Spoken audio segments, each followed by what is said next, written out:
नमस्कार, आप देख रहे हैं हल्ला बोल। आपके साथ मैं हूं अंजना ओम कश्यप। जोर लगा के है शाह। लोकसभा चुनाव के अभी 3 साल बाकी हैं, लेकिन विपक्ष अभी से ही अपना पूरा जोर लगा रहा है। विपक्ष ने अब की बार नरेंद्र मोदी के खिलाफ एकजुटता को हथियार बनाने की तैयारी की है। जासूसी कांड को लेकर विपक्ष संसद नहीं चलने दे रहा, तो सरकार के खिलाफ मोर्चाबंदी के लिए राहुल गांधी ने कल सुबह विपक्षी नेताओं को चाय नाश्ते पर बुलाया है। ये रिपोर्ट देखिए। डॉक्टर संबित पात्रा, राष्ट्रीय प्रवक्ता भारतीय जनता पार्टी के मोर्चा संभालेंगे। भारतीय जनता पार्टी की तरफ से सुप्रिया श्रीनेत कांग्रेस पार्टी का पक्ष रखेंगी और अनुराग भदौरिया समाजवादी पार्टी का पक्ष भी रखेंगे। अखिलेश यादव और उनकी पार्टी भी कुछ ना कुछ प्लानिंग कर रही है यूपी के लिए। पहले ये रिपोर्ट आपको दिखाते हैं।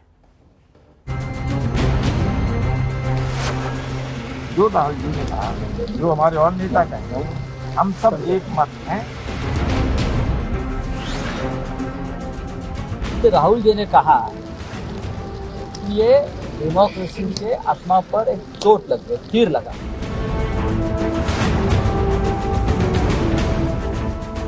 शायद विपक्षी एकजुटता का ख्याल दिल में आया है, तभी 2024 से पहले राहुल गांधी ने विपक्षी नेताओं को नाश्ते पर बुलाया है।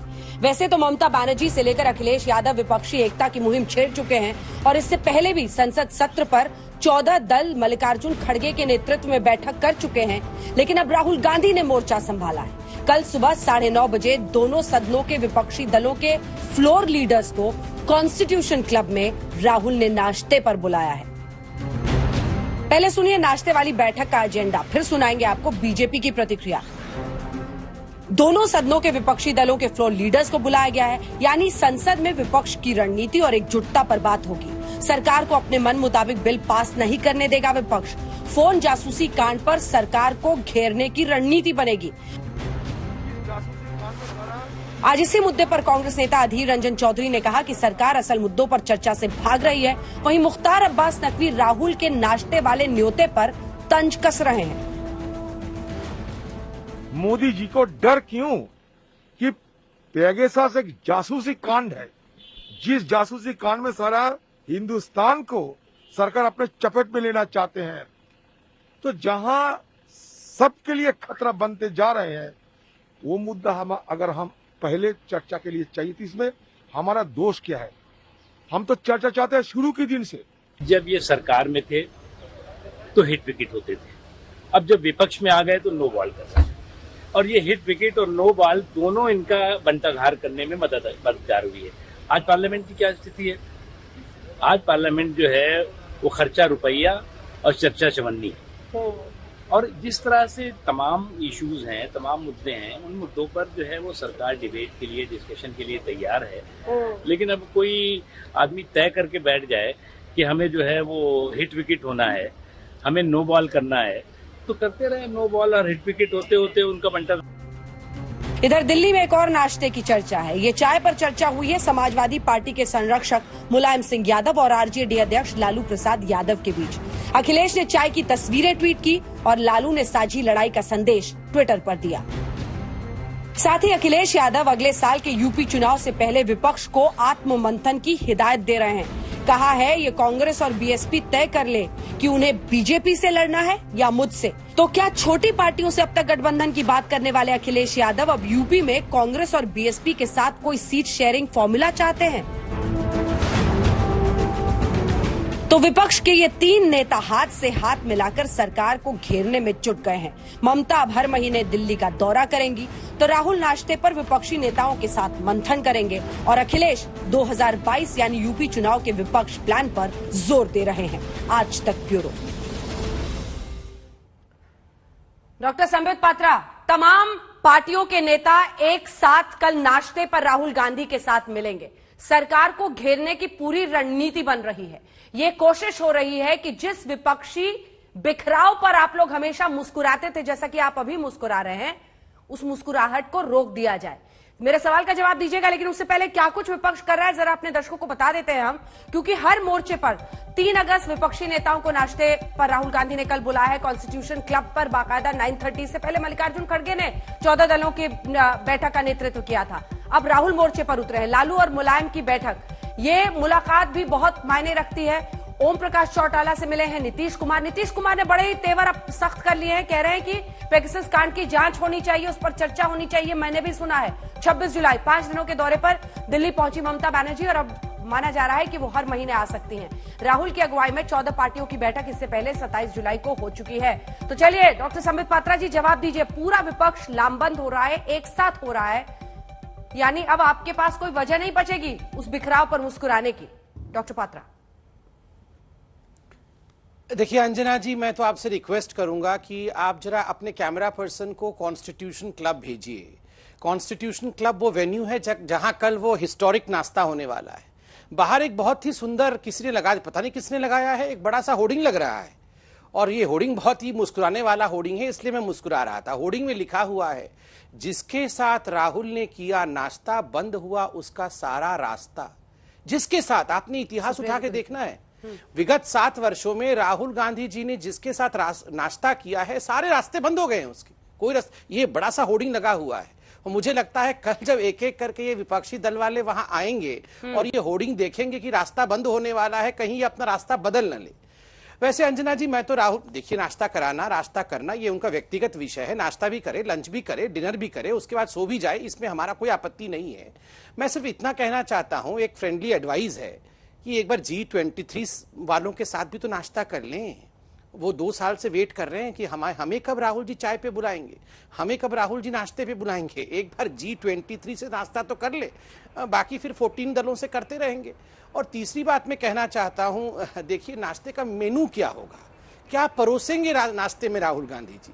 7 साल में राहुल गांधी जी का अचीवमेंट क्या रहा है, कौन कौन से चुनाव जीते हैं, अमेठी में किस प्रकार का उनका परफॉर्मेंस रहा है, क्या वो उत्तर प्रदेश के चुनाव में प्रचार प्रसार करने जाएंगे भी कि नहीं, ये सारे विषय भी तो है ना। केवल नाश्ते का प्लेट काफी नहीं होता है, इसमें अचीवमेंट का मेनू भी होता है। तो इसलिए मैं चाहता हूं कि मेनू बताया जाए। नाश्ते का मेन्यू परेशान कर रहा है संबित जी को, और जवाब दीजिए कि वो सवाल नहीं, हमें परेशान नहीं कर रहा है। ठीक है सुप्रिया जी, क्या एक साथ बैठ लेना और संसद के लिए एक साथ ले लेना से सीट शेयरिंग फॉर्मूला 2024 के लिए बनाना बहुत मुश्किल सफर दिखता है?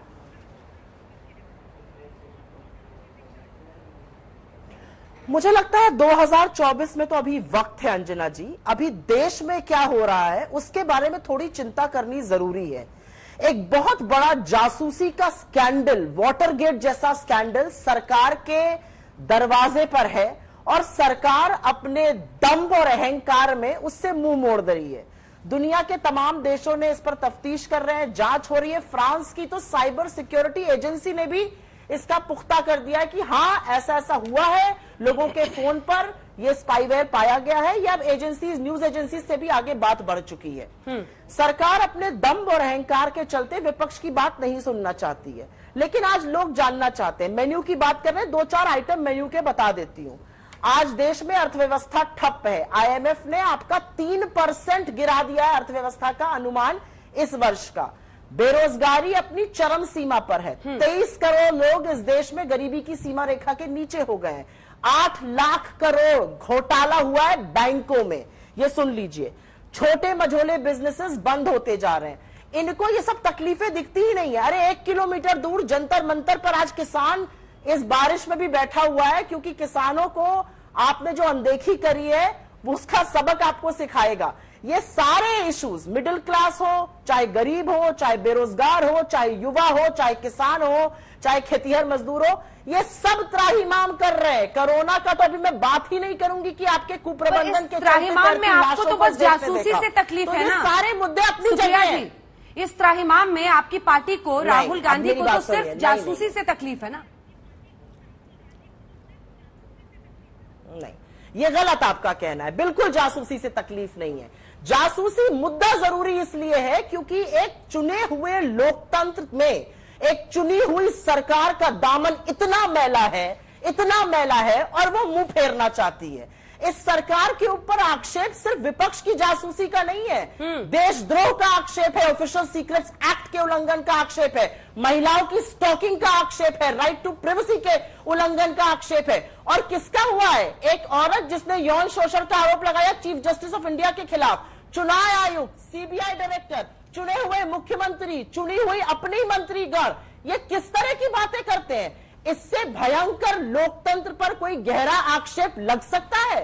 और एक चुनी हुई सरकार की नैतिकता डिमांड करती थी कि वो पार्लियामेंट करे, प्रधानमंत्री और गृह मंत्री आए और वहां पर बात करें। आज इस देश में दो राज्यों के बीच में गोलीबारी हो रही है, इस कगार पर इस देश को ये ले आए हैं और ये दम्भ और अहंकार करके हमसे मेन्यू पूछिएगा, मेन्यू इतना लंबा है कि आप पचा नहीं पाइएगा। दिक्कत की बात यह है। जवाब दीजिए संबित जी, फिर मैं फौरन आ रही हूं भदौरिया साहब। अजय आलोक जी हमारे साथ जुड़ गए हैं जेडीयू की तरफ से। संबित जी, विरोधी तो विरोधी, अब तो नीतीश कुमार भी कह रहे हैं कि जासूसी कांड की जांच हो। उस पर भी जवाब दूंगा। पहले मैं कांग्रेस के प्रवक्ता, उन्होंने बहुत पहले भी इस बात को कहा था। इन्होंने कहा, इन्होंने जिस प्रकार से अभी यहाँ पर रखा विषय को, ऐसा लगा मानो युवा भी, मानो किसान भी, पूरा देश खत्म हो चुका है। अगर परिस्थिति अंजना जी ऐसी है तो दम भर अहंकार किसका है? दम भर अहंकार तो उस ऑपोजिशन का है जो कह रही है कि the most important issue is Pegasus. ये राहुल गांधी जी ने प्रेस कॉन्फ्रेंस करके 4 दिन पहले बताया कि ये सारा, ये बेरोजगारी, ये देशद्रोही, फलाना ढिकड़ा, जो सब अभी कांग्रेस पार्टी के प्रवक्ता ने बताया, ये कोई इशू नहीं है, इशू केवल पेगासस है। और अंजना जी बुरा मत मानिएगा, मैं देश के सबसे बड़े हिंदी चैनल में बैठा हूं। मैं आपको मतलब आपके माध्यम से जनता को एक विषय बताना चाहता हूं। जरा अभी फोन उठाइए, फोन उठा करके मुरैना के गांव में फोन करिए, तो मुरैना के गांव में किसी अम्मा से पूछिए जरा, अम्मा ये पेगासस जानती है तुम क्या है? वो बोले कि का बेटा, पेगा का है? पेगा। उसको पूछेगा कोरोना जानती है अम्मा? तो अम्मा बोले कि हाँ बेटा, कोरोना बहुत घातक है, उस पर चर्चा होना चाहिए। मैं इसको मजाक में आप मत लीजिएगा। इस 135 करोड़ के देश में आप सर्वे करिए, पेगासस, किसी को पेगासस बोला नहीं जाएगा, मगर हर घर कोरोना से पीड़ित हुआ है, जानता है कोरोना क्या है। और आज मैं तकलीफ के साथ कह रहा हूं अंजना जी, देश में अगर पहला अधिकार किसी विषय पे चर्चा करने का है तो वो कोरोना पे। वे उन यतीम बच्चों के लिए है। कितनी लड़कियां, कितने लड़के यतीम हो गए, माँ बाप उनको छोड़ के चले गए हैं। हमारे देश का पार्लियामेंट उन यतीम बच्चों पे एक दिन चर्चा नहीं कर सकता है। अम्मा नहीं जानती कि पेगासस क्या है सर, तो जांच ना हो, कैसे सरकार भाग जाए, जासूसी मामले को ऊपर आने ही ना दे। किसने कहा भागे? ना अंजना जी, बिल्कुल नहीं। अरे सर जांच बिठा दीजिए ना, जैसे बाकी देशों ने किया है। पहले मैं बता रहा हूं ना, सुनिए ना। नंबर 1, अम्मा के विषय पे पहला चर्चा होगा और उसके बाद दूसरे विषय पे चर्चा होगा। किसने कहा चर्चा नहीं होगा? किसने कहा कि डिस्कशन नहीं हुआ? चर्चा हो तो रहा था। इनके विषय पे चर्चा हो तो रहा था। कागज फाड़ दिया ना, कागज फाड़ के भाग गए ना। कौन भाग गया कागज फाड़ करके? क्यों चर्चा नहीं होने दिया? अब बोल रहे हैं हम नाश्ता करेंगे। मैं तो चर्चा होना चाहिए, नाश्ता करने चले। मैं तो संबित जी के एकजुटता का क्या मतलब अनुराग जी? अखिलेश जी कह रहे हैं कि कांग्रेस बीएसपी तय करे कि मुझसे लड़ना है या बीजेपी से लड़ना है, क्योंकि वहां पर लड़ाई जो होगी उसमें फायदा बीजेपी को होगा। पकड़ लिया अपना कार्ड। मैं उसका जवाब दे रहा हूँ। मैं जवाब दे रहा हूँ। संबित जी जो इतना इतरा के मुस्कुरा रहे हैं, इसके बाद तो उनको रोना ही है। मैं बोलूं, आप बीच में काहे बोल रहे? मैं आपके बीच में नहीं बोल रहा। आप भी टूटी पकड़ लीजिए, उन्होंने पकड़ लिया है। आप भी टूटी पकड़ के बैठिए, खाली काहे के बैठे हुए? कफन चोरी कर लो, आप कफन चोरी कर लो, कफन चोरी में लग जाओ। टूटी दो, कफन चोर, उन्होंने वो अपना प्लेकार्ड उठा लिया, आप भी टूटी पकड़ के बैठे। कफन चोर दोनों अपना अपना आयुध पकड़ के बैठो। बारी से लोगों की मौत छुपाने के लिए, लोगों की मौत छुपाने के लिए आप लाशों को छुपाने कैमरामैन भैया इनको टूटी पकड़ा दो। इतना जो इतरा के मुस्कुरा रहे हो ना, बाद में रोना पड़ेगा। मुरैना की अम्मा की बात कर रहे हो लला। मुरैना में ऐसे नहीं बोला जाता जैसे बोल रहे हो। पहले तो इंडिया के बारे में जान जाओ। मुरैना की अम्मा कहेंगी का है लला जी? पेगासस का है। अरे लला जी वही है जो घर में घुस जाता है, घर के बेडरूम में घुस जाता है और सब पता लगा लेते हैं। इसके ये बोलेंगी अम्मा, पहले कम से कम भाषा सीख लो इस देश की कि मुरैना में कैसे बोला जाता है, बिहार में कैसे बोला जाता है, बंगाल में कैसे बोला जाता है, उड़ीसा में कैसे सोनिया गांधी जैसे बोल के दिखाऊं क्या? इसलिए मैं आपसे बता रहा हूँ। नहीं, अरे मुझे तो सोनिया गांधी जी जैसे भी बोलना आता है। मत उड़ाओ, हिंदुस्तान की अम्मा का मजाक मत उड़ाओ। भदौरिया जी गुस्सा मत हो, मुझे तो सोनिया जी जैसा भी बोलना आता है। आप बोलेंगे तो सोनिया जी जैसे भी बोलेंगे। संबित जी वो जवाब पूरा कर ले, फिर मैं आपके पास आऊंगी, अपनी बारी का इंतजार करें। हाँ, फिर मैं सोनिया जी जैसे बोलूंगा। दूसरी बात जो आप कह रहे थे कि आपने सवाल पूछा हमसे कि बीएसपी और कांग्रेस का। देखिए आपको पता होगा, हमने ये नहीं बोला कि हमें सहयोग चाहिए समाजवादी भारतीय जनता पार्टी को अकेले हराने में, सक्षम उत्तर प्रदेश के अंदर में। लेकिन जब लोकतंत्र मूल्यों पे खतरा आता है, आपने देखा होगा जब प्रभु राम गए थे रावण का वध करने के लिए, सीता माता को लेने के लिए, तो उन्होंने रास्ते में विभीषण को भी अपनाया था, सुग्रीव को भी साथ लिया था, बांदर सेना भी साथ ली थी। इसलिए नहीं कि उनको बांदर सेना की जरूरत थी और सुग्रीव की जरूरत थी या वहां विभीषण की जरूरत थी, नहीं लेते तो भी चल जाता, जीतते तभी रावण को हरा देते। लेकिन जब हिंदुस्तान में लोकतंत्र के मूल्यों का हनन हो रहा होता है, यहाँ लोगों की जब हिंदुस्तान खतरे में हो रहा होता है, तो एक विचारधारा के लोगों को कम से कम आपस में जनता को कंफ्यूज नहीं करना चाहिए। उनको तय करना चाहिए कि उनकी लड़ाई किससे है। उनको आपस में लड़के उनको दुश्मन को हराना है, जो हमारे देश के अंदर में यहाँ पे तानाशाही स्थापित कर रहा है, लोगों के अंदर में घर के जासूसी कर रहा है, जो यहाँ बेरोजगारी और महंगाई और देश की अर्थव्यवस्था को तोड़ रहा है, जो यहाँ के लोगों को आत्महत्या करने पे मजबूर कर रहा है, जो किसान, जो हमारे देश का मान सम्मान है, वो यहाँ पे बारिश हो, तूफान हो, सर्दी और रोडों पे बैठा है, उनको सम्मान कैसे मिले। इसलिए हम सबको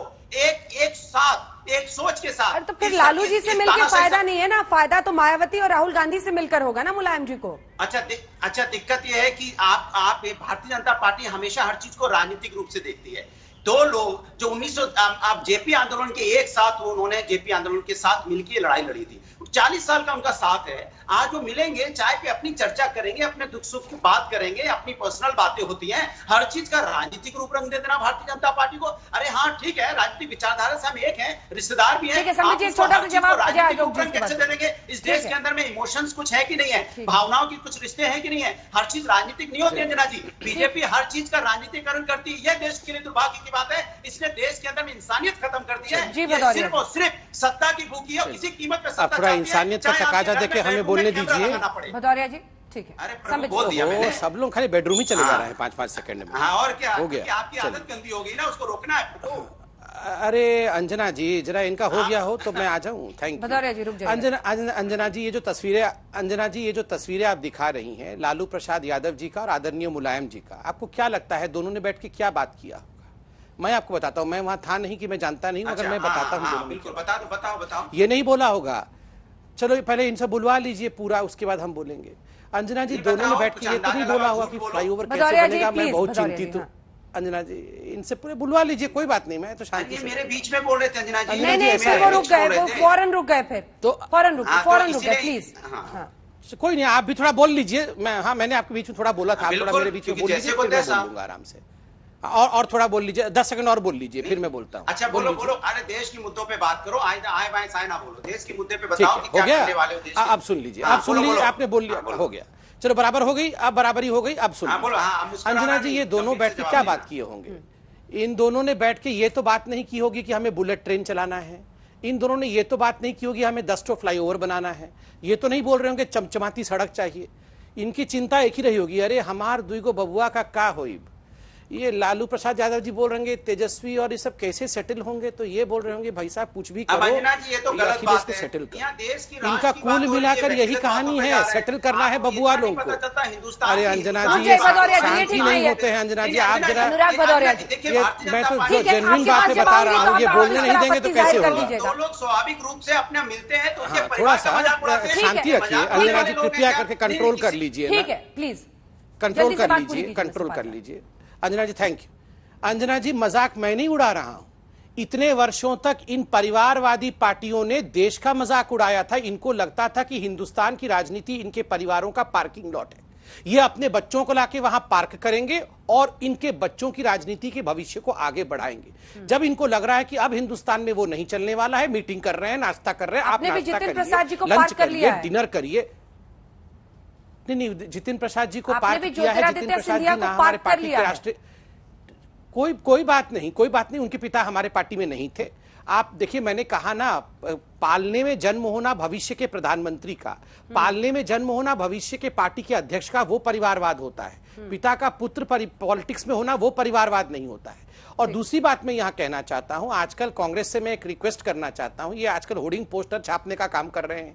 रेट चार्ट भी बताएं, खाली दिखाते हैं पोस्टर, रेट चार्ट भी बताएं। हमको भी पोस्टर छापना है, सेवा ही संगठन का पोस्टर मुझे छपवाना है 10,000, और थोड़ा अपने इलाके में मुझे नहीं, मैं ये कांग्रेस की प्रवक्ता से रेट बता दीजिए, रेट चार्ट आजकल हर जगह छाप के पोस्टर, जो कितने में पोस्टर है छापते हैं, हर दिन 6 बजे बैठ के मोदी जी को डिफेंड करते हैं जासूसी कांड पर। नीतीश कुमार जी तो साफ कह रहे हैं, दूसरी बार उन्होंने कह दिया और इस बार तो ज्यादा जोर के साथ कहा है कि मैंने भी ये पूरा मामला सुना है, इस पर चर्चा होनी चाहिए, इसकी जांच होनी चाहिए, आपको भी जवाबदेही मांगनी चाहिए 6 बजे संबित पात्रा जी से।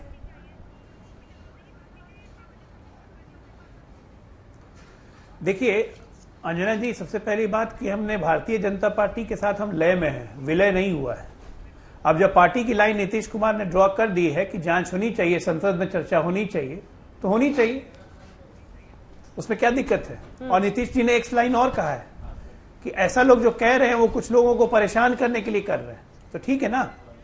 आज पूरा विपक्ष लामबंद होकर कह रहा है कि जासूसी करवाई जासूसी करवाई जासूसी करवाई, चलिए सरकार को परेशानी कर रहे हैं तो सरकार जांच ही करवा ले। बोलिए संबित जी को, बोलिए उसके बाद क्या ये अश्योर करते हैं कि पार्लियामेंट में आएंगे? संबित जी को बोलिए सवाल ना, तो इन पे भी आता है, बोलिए ना संबित जी को। अरे जब नीतीश, संबित जी सुन नहीं रहे क्या मेरी बात? नीतीश जी की बात संबित जी ने भी सुनी, आपने भी सुनी, मेरी बात भी सुन रहे हैं। लेकिन सवाल यह है कि क्या आप विपक्ष से पूछिए कि अगर जांच करवाने को सरकार तैयार हो गई, संबित जी ने अभी कहा कि कोरोना के चर्चा के बाद उस पर भी, पेगासस पे भी चर्चा होगी, लेकिन क्या ये पार्लियामेंट में आएंगे तब तो चर्चा होगी? क्या ये पार्लियामेंट में आएंगे? पहले इनसे पूछ लीजिए, बात साफ हो जाएगी तो इनकी मंशा क्या है। सुप्रिया जी, सुप्रिया जी मुझे 5 सेकंड दे दीजिएगा। आ रही हूँ। सुप्रिया जी, सुप्रिया जी बहुत देर से हाथ उठाए। मुझे थोड़ा अचंभित भी लगकर हूं मैं, और मुझे थोड़ा ढकोसला भी इन लोगों का सामने सामने दिखता हुआ हंसी आती है। 12-15 दिन पहले तक, इससे पहले कि जब ये जासूसी कांड आया था, तो कोरोना से, अगर कोरोना का और वैक्सीनेशन का नाम ले लो तो ऐसा घबराते थे, ऐसा हाय तौबा मच जाती थी, हाथ पैर फूल जाते थे कि विपक्ष ना हुआ मानो इनका कोई जानी दुश्मन बैठ गया हो। अगर वैक्सीनेशन पे पूछ लो कि भैया आज भी सिर्फ 60% लोगों को डबल वैक्सीनेशन क्यों लगा है देश में, अगर ये सवाल पूछो तो हाय तौबा हम देशद्रोही हो जाते थे, हम मोदी जी के साथ नहीं खड़े, हम कोरोना में भी राजनीति कर रहे हैं। आज यही महानुभाव अपना मुंह लेकर आ जाते हैं और कहते हैं कोरोना पर चर्चा करेंगे। और चर्चा कौन सी करते हैं? सदन में ये कहकर कि एक भी मौत नहीं हुई है बिना ऑक्सीजन की कमी के। ये सोच लीजिए, इस तरह का आडंबर चलेगा नहीं। अगर लोकतंत्र पे प्रहार होगा तो हर उस विषय पे सवाल उठाया जाएगा जिस विषय पर आप लोकतंत्र को ध्वस्त करने पर तुले हुए हैं। और नीतीश जी ने ये आज या कल नहीं कहा, उन्होंने पहले दिन ही कह दिया था कि इस मामले की जांच होनी चाहिए। अंजना जी, लोकतंत्र में Caesar's wife has to be above suspicion. अगर चुनी हुई सरकार पर इतने गंभीर आरोप लगे हैं तो ये आपका अहंकार है कि आप इस पर जांच नहीं कराना चाहते हैं। ये आपका अहंकार है कि समितियों की मीटिंग नहीं होने देते हैं। ये आपका अहंकार है कि नौकरशाहों को उन मीटिंग में जाने नहीं देते हैं। ये आपका अहंकार है कि आप यहां पर आकर अनर्गल बातें कर कर ध्यान भटकाते हैं। ये किस तरह के मुद्दे की बात हो रही है? मुरैना की अम्मा की बात करिएगा, महाराजगंज की बेटी भी पूछती है क्यों इस फोन से जो मिलिट्री ग्रेड का स्पाईवेयर है वो डालने की अनुमति दी। अगर सरकार ने ये किया तो बताए कि ऐसा क्यों किया, और अगर नहीं किया तो क्या सरकार जानना नहीं चाहती कितनी बड़ी जासूसी देश में किसने करी? आपने पेगासस इस्तेमाल किया या नहीं किया?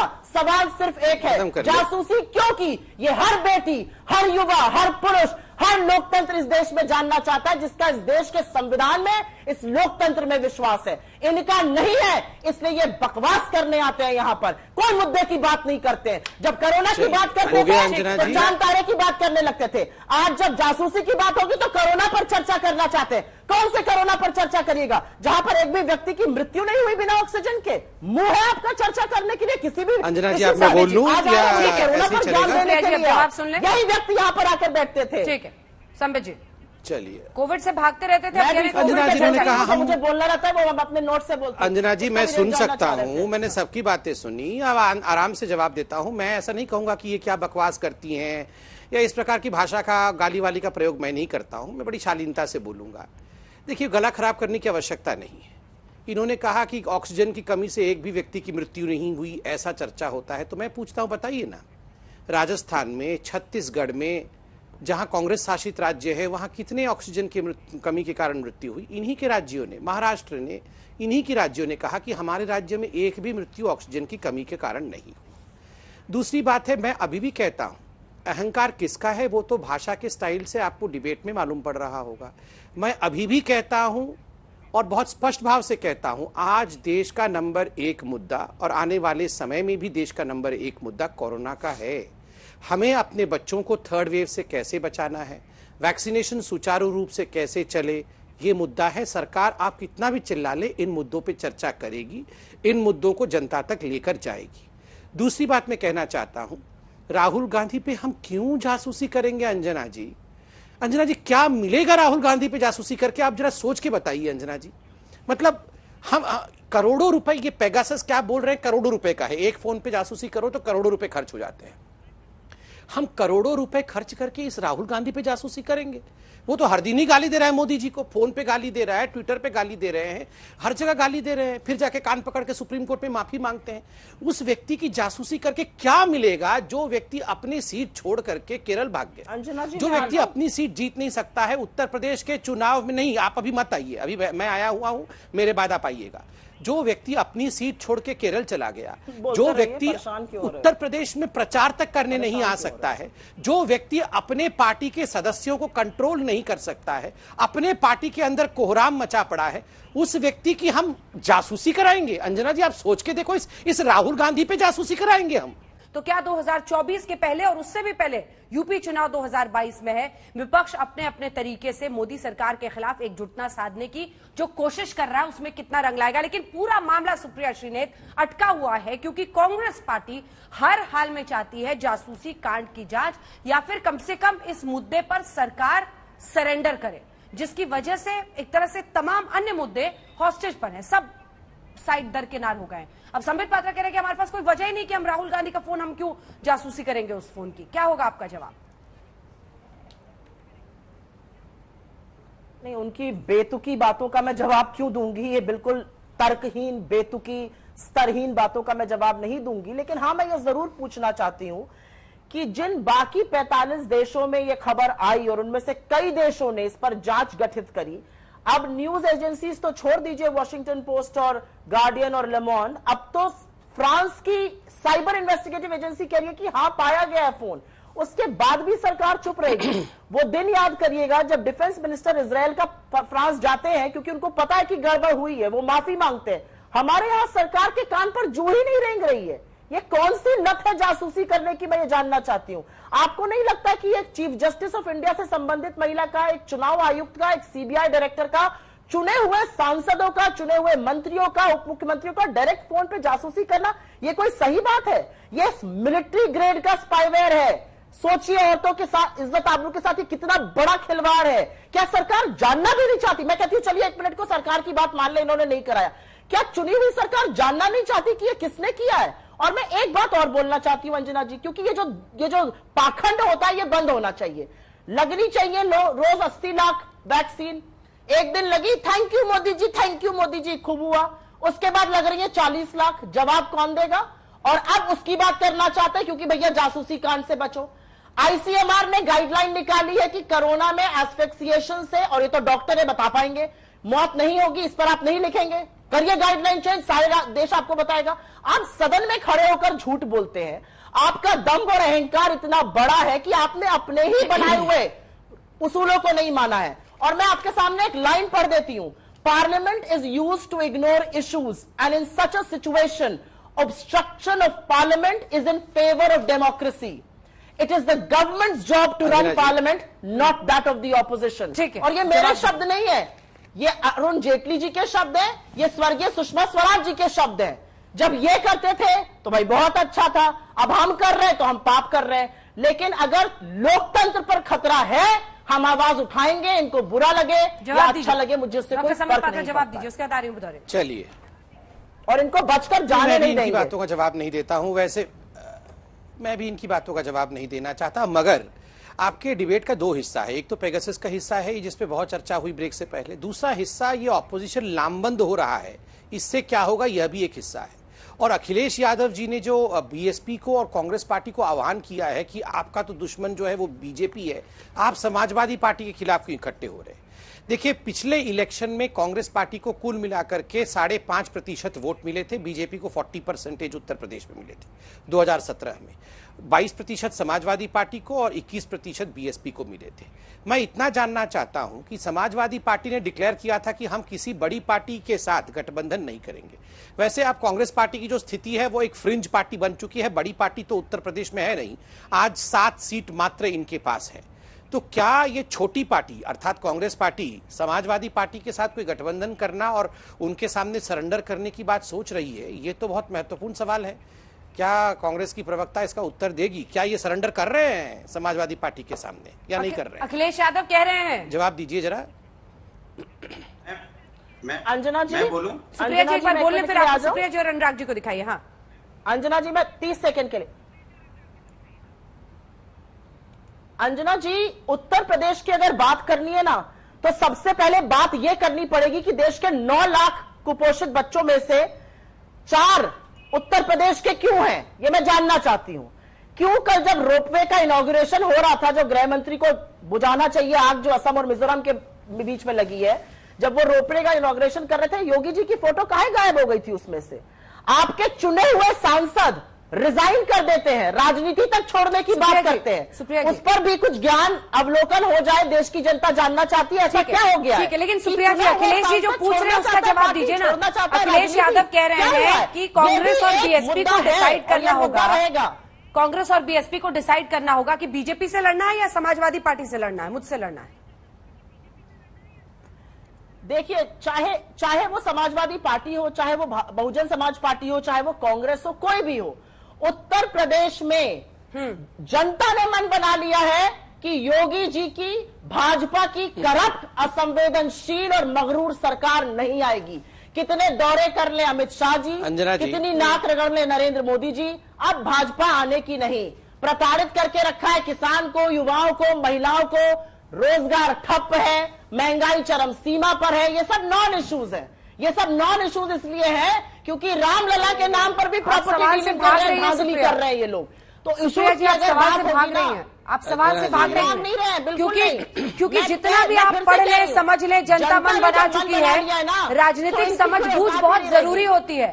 और अखिलेश यादव उसी के हिसाब से पूछ रहे हैं कि एक सीट पर अगर बीजेपी के खिलाफ तीनों पार्टियां रहेंगी तो बीजेपी का रास्ता आसान होगा। इसीलिए वो पूछ रहे हैं कि आप तय कीजिए, मुझसे लड़ना है या बीजेपी से। और अगर बीजेपी से लड़ना है तो कुछ मामला समझना पड़ेगा। पर अंजना जी, मैं उन्हीं अखिलेश यादव जी का एक और बयान आपको सुना देती हूं जिसमें उन्होंने ये कहा है कि बीजेपी को रोकने के लिए हम लामबंद होकर, हम साथ मिलकर लड़ने के लिए या नहीं लड़ने के लिए तैयार है। उन्होंने कहा मेरा पहला मोटिव है बीजेपी को रोकना। उसके बारे में बात के लड़के साथ रहेंगे। बयान 10 सेकंड चाहिए। 10 सेकंड मान के चलिए, 10 सेकंड ले लेने दीजिए संबित जी को, बहुत देर से बोल रहे हैं। 10 सेकंड सिर्फ। लेकिन नहीं, एक चीज मान के चलिए। देखिए, मैं 10 सेकंड ही मांगा हूँ, अगर मेरे बीच में ना बोले तो मैं बोल लूँ जरा, प्लीज। अंजना जी, बहुत महत्वपूर्ण बात कहने वाला हूँ। अंजना जी प्लीज, मैं आपसे रिक्वेस्ट करता हूँ, ज्यादा नहीं, 10 सेकंड। फिर मैं फौरन आपके पास आ जाऊंगी, आवाज जल्दी से। 10 सेकंड में आ रही हूँ। देखिए अंजना जी, मैं आपको क्या भदौरिया जी को अंजना जी एक महत्वपूर्ण बात करनी है, अगर इनकी आवाज को आप कंट्रोल कर ले। मैं 10 सेकंड अंजना जी, मैं कांग्रेस से पूछना चाहता हूं कि क्या वो वही करने वाले हैं जो बंगाल में किया था, अर्थात टीएमसी के सामने घुटना टेक करके इन्होंने इलेक्शन वहां लड़ा, एक भी सीट उनको आई नहीं। क्या इसी प्रकार से वो उत्तर प्रदेश में लड़ने वाले हैं? तो फिर कांग्रेस पार्टी के प्रवक्ताओं को बुलाना बंद करना चाहिए। इनका तो कहीं भी वजूद होगा नहीं, तो हम डिबेट काहे को कर रहे हैं इनके साथ? यूपी के लड़के साथ होंगे, क्योंकि ऐसा लग नहीं रहा है सुप्रिया जी की बातों से। नहीं, आप अंदाजा लगा लें इनके लिए महत्वपूर्ण क्या होता है, वो सुन लिया आपने। दूसरी बात ये कह रहे थे मुरैना की अम्मा, उनके मुरैना की अम्मा नहीं, आप बताइए ना, आप दोनों साथ में लड़ेंगे नहीं लड़ेंगे भैया? ये थोड़ी बात हम करेंगे। सुनो जो मैं कह रहा हूँ, सुन लो प्रभु, सुन लो। पूरे देश की अम्मा मैं तो बता रहा हूँ, साइकिल पे बैठेंगे क्या? बोलते हो बीच में नहीं बोला, बीच में साइकिल चला चला के घुसने की कोशिश कर रहे थे, बोल रहे बीच में नहीं बोला। बोलो ना, दोनों अच्छे लड़के बैठेंगे कि नहीं साइकिल पे फिर से? आतंकी, हमें तो देखने का मन कर रहा है दोनों अच्छे लड़कों को साइकिल पे। प्रभु बोलने दो, कफन अपन बाद में चोरी करना, मुझे बोलने दो। अरे बैठाओ जी, अच्छे लड़के को साइकिल बोलने दो ना, काहे बीच में बोल रहे हो? ये कह रहे थे मुरैना की अम्मा, मैं कह रहा हूँ पूरे देश की अम्मा कह रही है कि तुमके लल्लाओं को, उनके बबुओं को गाली क्यों देते हो? ये तो मुरैना की अम्मा के घर के बाहर ही बैठ गए हैं, वो मुरैना से वापस नहीं आ रही है, क्या बोलेंगे? नहीं, साइकिल मुरैना में फंस गया इनका। लोकतंत्र में चुना जाता है, लोकतंत्र में जनता चुनती है प्रभु, जनता चुनती है। वहाँ पे आप किसी के पिताजी अम्मा नहीं चुनते, जनता चुनते वहाँ। लेकिन विपक्षी एकजुटता के क्या मायने भदौरिया साहब? ये तो अखिलेश जी को भी समझ में आ रहा है ना कि अगर लड़ना होगा हर सीट पर तो तीनों पार्टियों को कुछ ना कुछ सोचना पड़ेगा, समझना पड़ेगा, पर वो तो नहीं होता दिख रहा।